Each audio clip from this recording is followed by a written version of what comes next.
Еще одну песню хочу исполнить на татарском. Называется «Бахты Сташып Тарсан». В переводе «Мы желаем счастья вам». Без вашей поддержки мы ее не споем.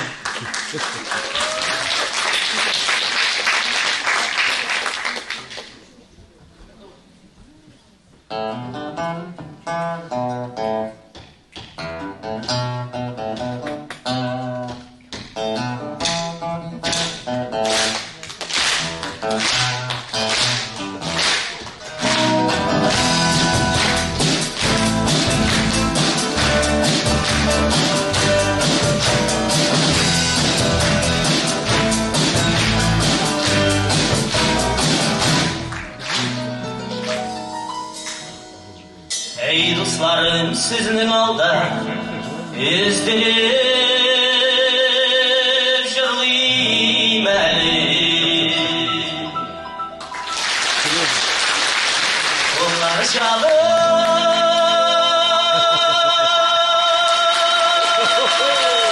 jırlayım eli Kartını kırmayım eli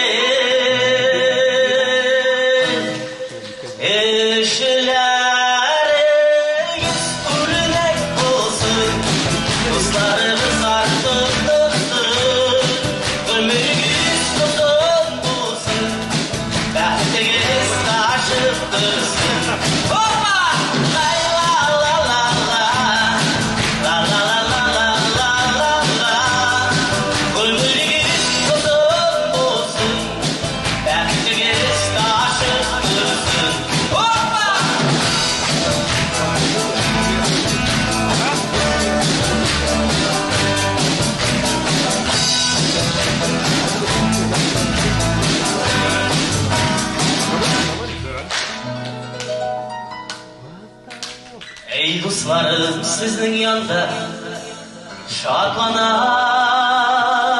günleri